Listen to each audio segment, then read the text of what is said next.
നബിയുടെ മുമ്പിൽ വന്നല്ലേ ഒരു പ്രായമുള്ള ഉമ്മ ചോദിച്ചത്. നല്ല പ്രായമുള്ള ഒരു ഉമ്മ ഹബീബായ നബിയോട് ചോദിക്കുന്നു, നബിയേ, അല്ലാഹുവിനോട് എന്നെ സ്വർഗത്തിൽ കടത്താനെന്ന് ദുആ ചെയ്യണമേ. നമ്മളൊക്കെ വേദനക്ക് ദ്വാരക്ക എത്തിക്കൊടുക്കൂലേ, സ്വർഗപ്രവേശനം തരണം, നാളെ ആഖിറ നന്നാവണം. ഹബീബായ തങ്ങളോട് വന്ന് പറഞ്ഞു കൊടുക്ക, നബിയെ ഒന്ന് ദ്വാരക്ക്, നബിയെ സ്വർഗത്ത് പോകണമെന്ന് ആഗ്രഹമുണ്ട്, ഒന്ന് ദ്വാരക്കണം നബിയെ. നല്ല പ്രായമുള്ളൊരു ഉമ്മയാണ്. ഹബീബായ തങ്ങളുടെ മിസാഹിൽ, തങ്ങളുടെ തമാശകൾ പറഞ്ഞ വിവരണങ്ങളിൽ അല്ലാമ തുർമുദി തങ്ങളടക്കമുള്ള സുനന്റെ ഇമാമിങ്ങളും അല്ലാത്തവരും ഉദ്ധരിച്ചിട്ടുള്ള ഹദീസാണല്ലോ. അള്ളാഹുവിന്റെ ഹബീബ് പറഞ്ഞു, ഉമ്മ പ്രായമുള്ളവരൊന്നും സ്വർഗത്തിലില്ലല്ലോ. ഉമ്മ കരഞ്ഞങ്ങ് പോയി. തങ്ങൾ വിളിച്ചവരെ, ഉമ്മ ഞാൻ പറഞ്ഞത് പ്രായമുള്ള അവസ്ഥയിലല്ല നിങ്ങൾ സ്വർഗത്തിലേക്ക് കടക്കുന്നത്. നിങ്ങൾ സ്വർഗത്തിലേക്ക് വരുമ്പോൾ നല്ല യുവതിയായി 33 വയസ്സിന്റെ യൗവനത്തിലായി, 33 വയസ്സുള്ള യുവതിയായി, നല്ല ആരോഗ്യമുള്ള ചെറുപ്പക്കാരിയായി, അതിസുന്ദരിയായിട്ടാണ് ഉമ്മ നിങ്ങൾ സ്വർഗത്തിലേക്ക് വരുന്നത്. അവിടെ പ്രായം ഉണ്ടാവില്ല, പ്രായം വർദ്ധിക്കുകയുമില്ല, പ്രായം കൂടൂല. ദുനിയാവിൽ പ്രായം കൂടാത്ത ഒരു കുട്ടിയേ ഉള്ളൂ, നമ്മളെ പെണ്ണുങ്ങള്. അവർക്ക് പ്രായം കൂടുന്നേ ഇല്ല. കഴിഞ്ഞ കൊല്ലം 25 വയസ്സ്, ഞാൻ ഈ കൊല്ലം 5 കൊല്ലം കഴിഞ്ഞ എത്രയുടെ എനിക്ക് വയസ്സ്. കുട്ടിക്ക് 22 ആയിട്ടുണ്ടാവും, എനിക്കിപ്പോഴും 28 തന്നെ. സ്വർഗത്തിലേ അത് നടക്കുള്ളൂ പെണ്ണുങ്ങൾ. വെറുതെ ഇവിടെ മോഹിച്ചിട്ട് നുണ പറയണ്ടുള്ള വയസ്സങ്ങ് പറഞ്ഞാൽ എന്താ കുഴപ്പം അല്ലേ? കുറച്ച് നേരത്തെ അവിടെ വന്നിട്ടുണ്ടെന്നല്ലേ അർത്ഥമുള്ളൂ. അപ്പോ സ്വർഗത്തിൽ വയസ്സ് കയറൂല, അവിടെ വയസ്സ് കയറൂല. 33 അവിടെ നിൽക്കുന്നതാണ്. അതിനാണ് ക്രോണിക് ബാച്ചിലർ എന്ന് പറയാം. നമ്മുടെ സിനിമക്കാരൊക്കെ പേര് ഉപയോഗിച്ചിട്ടുണ്ടെന്ന് തോന്നുന്നുണ്ട്. ഈ ക്രോണിക് ബാച്ചിലർ എന്ന് പറഞ്ഞ കാലാകാലം ബാച്ചിലറായി നിൽക്കുകയാണ്. അത് സ്വർഗത്തിലേ നടക്കുള്ളൂ. വെറുതെ മോഹിക്കേണ്ട. മോഹിച്ചോളൂ, ആഖിറത്തിന് അമല് ചെയ്യാം, എന്നാ കിട്ടും. അവിടെ 33 വയസ്സാണ്.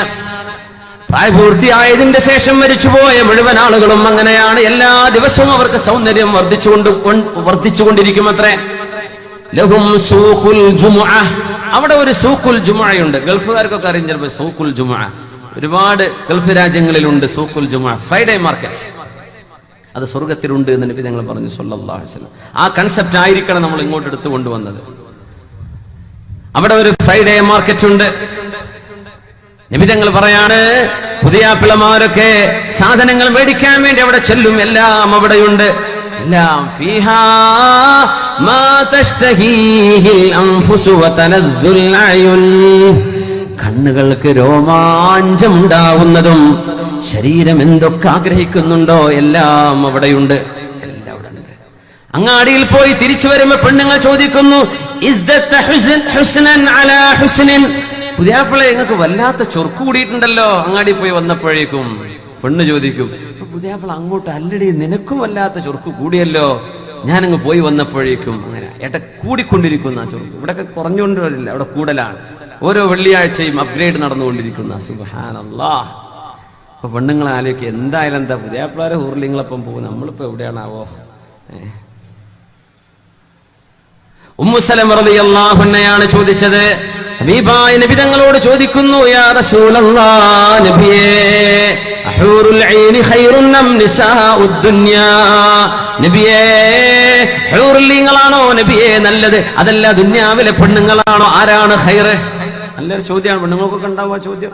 ആണുങ്ങൾക്ക് പെണ്ണുങ്ങളുടെ എന്താ നമ്മളെ പറ്റി പുതിയാപ്പിളാരുണ്ടെന്ന് പറയാത്തത്? അല്ല, നമ്മളെ മറന്നുപോയോ? പെണ്ണുങ്ങൾ നിങ്ങളെ പറ്റി മറന്നിട്ടില്ല എന്ന മറുപടി നിങ്ങൾ കേട്ടിട്ടുണ്ടാവും. പല വിഷയങ്ങളും ചർച്ച ചെയ്തിട്ടുള്ളതാണ്. ഒന്നുമില്ല, പെണ്ണിനാണുണ്ട് എന്നൊക്കെ പറയുന്നത് ഒരു മോശമാണ്. അറബ് സംസ്കാരത്തിലും ഇസ്ലാമിക സംസ്കാരത്തിലും പെണ്ണിനാണുണ്ട് എന്ന് പറയുന്നത് അത് അല്ലാഹു മറച്ചു വെച്ചിരിക്കുകയാണ്. എവിടെയെന്നറിയോ? ഒരൊറ്റ ആയത്തിൽ. അതിന്റെ ഉള്ളിൽ പെണ്ണുങ്ങൾക്ക് പുതിയാപ്പിളാരുണ്ടെന്നും വന്നു. അവർക്ക് അങ്ങനെ ആഗ്രഹം ഉണ്ടെങ്കിൽ നല്ല പുതിയാപ്പിള അവിടെ കിട്ടും. കല്യാണം കഴിച്ചു പോകാത്ത പെണ്ണുങ്ങളൊക്കെ ആയിരുന്നു, അവർക്ക് പുതിയാപ്പിള വേണമെന്ന ആഗ്രഹം അവിടെ കൊടുക്കുന്നു. ഒരൊറ്റ ആയത്തിന്റെ ഉള്ളിൽ അല്ലാഹു വെച്ചു എന്ന് അതിൽ മനസ്സിലാക്കണം.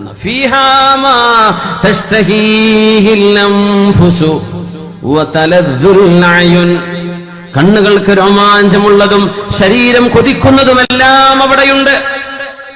തസ്തഹീഹിൽ അൻഫുസ്.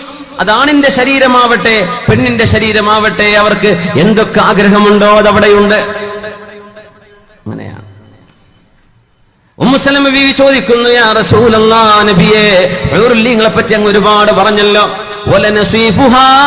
വലനസ്വീഫുഹാ ഖൈറും മിനദ്ദുനിയാ വമാ ഫീഹാ. ഹൂറുല്ലീങ്ങളിൽപ്പെട്ട ഒരു പെണ്ണിന്റെ തലയിൽ വെക്കുന്ന ഒരു തട്ടം തന്നെ ഈ ലോകത്തെ എല്ലാ ആഡംബരത്തെക്കാളും ഖൈറെന്ന് മഹാനായ റസൂലുള്ളാഹി സ്വല്ലല്ലാഹു അലൈഹി വസല്ലം. ഹൂറുല്ലീങ്ങളിൽപ്പെട്ട ഒരു പെണ്ണിന്റെ ഒരു തട്ടം കിട്ടിയാൽ ഈ പ്രപഞ്ചം മുഴുവൻ കിട്ടിയതിനേക്കാളും ഖൈറാണത്രേ ഹബീബായ റസൂലുള്ളാഹ്. വായ നല്ല ശുദ്ധമായവരാണ്, ദുർഗന്ധമമിക്കുന്നവരല്ല, സുഗന്ധമുള്ളവരാണ്. അവരുടെ ഉമിനീരിൽപ്പെട്ട ഒരു ഉമിനീരെങ്ങാനും അള്ളാഹുവിന്റെ ഭൂമിയിലെ ഉപ്പുജലമുള്ള ജലാശയങ്ങളിൽ ഒരു തുള്ളി ഉമിനീര് വീണ് കഴിഞ്ഞാൽ സമുദ്രങ്ങൾ മുഴുവനും മധുരമുള്ള ശുദ്ധജലമാകുമെന്ന് അഷ്റഫുൽ ഖൽഖ് റസൂലുള്ളാഹ്. അവരെങ്ങാനും സ്വർഗലോകത്ത് നിന്ന് ഭൂമിയിലേക്കൊന്ന് എത്തി നോക്കുകയായിരുന്നുവെങ്കിൽ ഈ പ്രപഞ്ചമൊന്നാകെ പ്രകാശപൂരിതമാകുമെന്ന് ഹബീബായ റസൂലുള്ളാഹ് സ്വല്ലല്ലാഹു അലൈഹി വസല്ലം. അവരാണല്ലോ ദുനിയാവിലെ പെണ്ണുങ്ങളോട് പറയുന്നത്, സ്വന്തം ഭർത്താക്കന്മാരെ വിഷമിപ്പിക്കുകയോ, ഭർത്താക്കന്മാരെ പെണ്ണുങ്ങളെ വിഷമിപ്പിക്കരുത്. അതിന്റെ കൂടെ തന്നെ പറയാം, ഇതൊക്കെ നമുക്കുള്ളത്, അവർക്കൊന്നുമില്ല, അങ്ങനെ വിചാരിക്കണ്ട. അവരോട് നമുക്ക് ബാധ്യതയുണ്ട്. പക്ഷേ ഏതെങ്കിലും ഒരു ഭാര്യയുടെ നാവിൽ നിന്ന് നന്ദികേടുള്ള പ്രയോഗങ്ങൾ ഭർത്താവിനോട് വരികയാണെങ്കിൽ, നബി പറഞ്ഞൊരു ഹദീസ് ഓർമ്മ വരികയാണ്. ഇമാമുന നസാഇ റളിയല്ലാഹു അൻഹു, ഇമാമുന ഹക്കീം എന്നവർ മുസ്നദിൽ ഉദ്ധരിച്ച ഒരു ഹദീസ്. ഒരു പെണ്ണങ്ങാനും ലൗ അലിമത്തിൽ മറഅതു ഹഖ്ഖ സൗജ്, ഭർത്താവിന്റെ മഹത്വവും ഭർത്താവിന്റെ പുണ്യവും ഭർത്താവിനോട് കാണിക്കേണ്ട ബഹുമാനവും ഒരു പെണ്ണിന് അറിയുകയാണെങ്കിൽ, ഭർത്താവ് ഭക്ഷണം കഴിച്ച് എഴുന്നേൽക്കുന്നവരെ അവൾക്ക് ഇരിക്കാൻ കഴിയില്ല എന്ന് റസൂലുള്ളാഹി സ്വല്ലല്ലാഹു അലൈഹി വസല്ലം ഒരു ഹദീസ്. മറ്റൊന്ന് പറഞ്ഞു, ശരീരത്തിലെ തലഭാഗത്ത് നിന്ന് കാലുവരെ ശരീരമാകെ മുറിവടിക്കുകയും ആ മുറിവിൽ നിന്ന് ഒലിച്ചു വീഴുന്ന രക്തവും വിസർജവുമെല്ലാം സ്വന്തം നാവുകൊണ്ട് ഭർത്താവിന് വൃത്തിയാക്കി കൊടുക്കുക ചെയ്താൽ പോലും ഭർത്താവിനോട് ചെയ്യേണ്ട ബാധ്യത എപ്പോഴും വീടുന്നില്ല എന്ന് ഹബീബായ റസൂലുള്ളാഹ്. എന്തുകൊണ്ട് മോളെ, പെണ്ണുങ്ങളെ, സഹോദരിമാരെ, നിങ്ങൾക്ക് പോവാനുള്ള സ്വർഗത്തിന്റെ താക്കോൽ അള്ളാഹുവിനെ ഭയപ്പെട്ട് ജീവിക്കുന്ന നിങ്ങളുടെ ഭർത്താവാണ്. കള്ളുകുടിയനായ ഭർത്താവല്ല, അന്യ പെണ്ണുങ്ങളെ നോക്കി നടക്കുന്ന ഭർത്താവല്ല, അന്യ പെണ്ണുങ്ങളോട് വാട്സപ്പിൽ അക്കൗണ്ടുകൾ ഉണ്ടാക്കി ചാറ്റ് ചെയ്യുന്നവനല്ല. നിങ്ങളുടെ സ്വാലിഹായ ഭർത്താവ്, കണ്ണുകളെ നിയന്ത്രിക്കുന്ന നിങ്ങളുടെ സ്വാലിഹായ ഭർത്താവ് നിങ്ങൾക്ക് നാളെ സ്വർഗം കിട്ടാൻ കാരണമാണല്ലോ. അയ്യുമംറഅത്തിൻ സ്വല്ലത്ത് ഖംസഹാ വസ്വാമത് ശഹ്റഹാ വഅതാഅത് ബഅലഹാ വഹഫിളത് ഫർജഹാ ഖീല ലഹാ ഉദ്ഖുലി മിൻ അയ്യി അബ്വാബിൽ ജന്നത്തി ശിഅ്തി. ഏതെങ്കിലും ഒരു പെണ്ണ് 5 നേരം നിസ്കരിക്കുകയും റമളാൻ നോമ്പെടുക്കുകയും ഭർത്താവിനെ അനുസരിക്കുകയും വ്യഭിചരിക്കാതെ ശരീരം സൂക്ഷിക്കുകയും ചെയ്താൽ ഖീല ലഹാ, അവളോട് പറയപ്പെടും, ഉദ്ഖുലി മിൻ അയ്യി അബ്വാബിൽ ജന്നത്തി ശിഅ്തി, സ്വർഗ്ഗത്തിന്റെ 8 കവാടങ്ങളിൽ, വാതിലുകളിൽ, കവാടങ്ങളിൽ, 8 കവാടങ്ങളിൽ ഏതിലൂടെ വേണോ നിനക്ക് കടന്നു പോകാമെന്ന് ആ പെണ്ണിനോട് പറയപ്പെടുമെന്ന് ഹബീബായ റസൂലുള്ളാഹ്. ഹൂറുല്ലീങ്ങളെ സംബന്ധിച്ച് പറഞ്ഞപ്പോ ഉമ്മു സലമ ബീവി പറയുകയാണ്, നബിയേ, അല്ലാഹുവിന്റെ റസൂലേ, ആ പെണ്ണുങ്ങൾക്ക് ഇങ്ങനെയൊക്കെ മഹത്വമുണ്ടെങ്കിൽ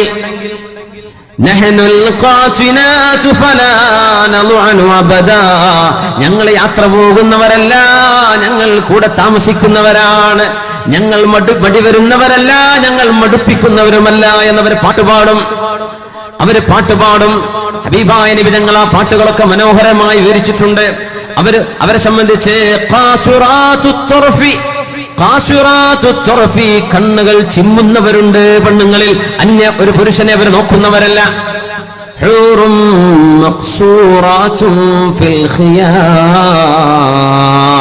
അതിനേക്കാളും ഒരു ഗ്രേഡ് മീതയാണ് മഖ്സൂറാത്ത്. ആദ്യം പറഞ്ഞത് ഖാസിറാത്തുത് തർഫ്, ഇവരുടെ ഭാര്യമാർ മറ്റുള്ളവരെ നോക്കുന്നവരല്ല, മറ്റുള്ളവരോട് കണ്ണെടുത്ത് നോക്കുന്നവരല്ല.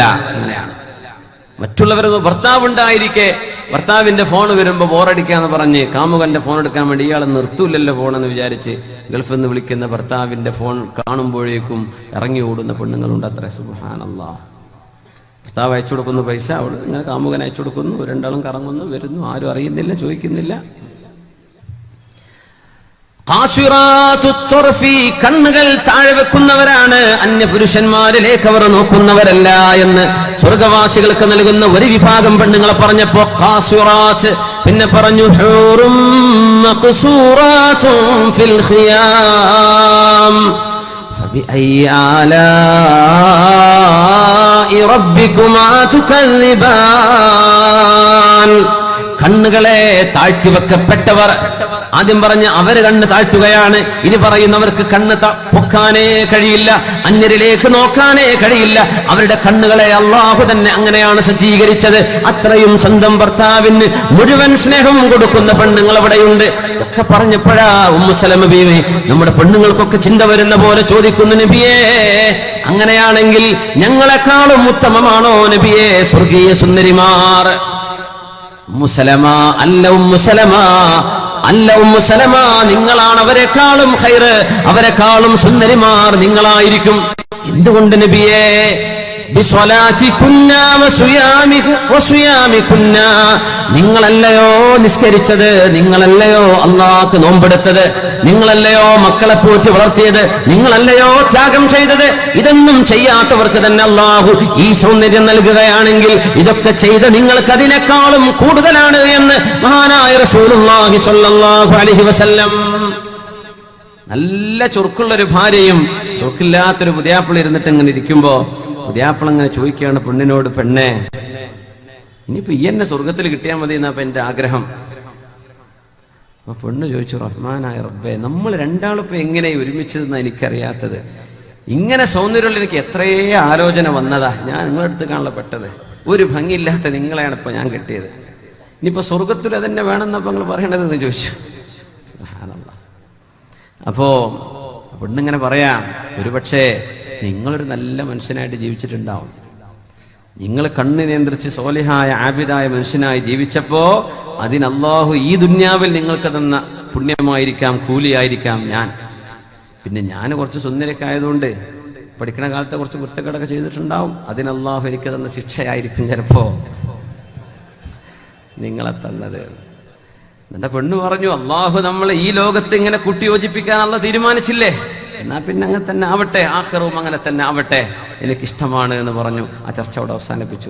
സുബ്ഹാനല്ലാഹ്. അപ്പോ പരലോകത്തേക്ക് എത്തുന്നത് ഈ ദുന്യാവിന്റെ സൗന്ദര്യത്തിലല്ല.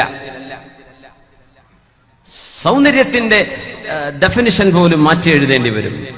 മനോഹരികളായി മനോഹരന്മാരായി പുരുഷന്മാരൊക്കെ മുർദുൻ, താടിയൊന്നും ട്രിം ചെയ്യേണ്ട ആവശ്യമില്ല എന്നാണ്. താടി മീശക്കനെ മുളച്ചു വരുന്നൊരു പ്രായം, ആ ഒരു മുറാഹിഖിന്റെ പ്രായം, അമ്രത് എന്ന് പറയുന്നൊരു പ്രായമുണ്ട്. യൗവനത്തിലേക്ക് പടിയിറങ്ങി വരുന്ന ആ ഒരു ടീനേജിന്റെ സമയത്ത് ഒരു ചെറിയ കൊച്ചുമീശ അത്രേ ഉണ്ടാവുള്ളൂ. 33 വയസ്സായാലും നല്ല ചെറുപ്പക്കാരനായിട്ട് ഇങ്ങനെ ഉണ്ടാവും. ആൾക്കാരൊക്കെ എന്തെങ്കിലും വല്ല പാസ്പോർട്ട് ഫോട്ടോ വേണമെന്നൊക്കെ പറഞ്ഞാലേ, വല്ല സപ്ലിമെന്റിൽ ഫോട്ടോ വേണമെന്ന് പറഞ്ഞാലേ 60 വയസ്സായാലും കൊടുക്കും 35 വയസ്സിന്റെ ഫോട്ടോ.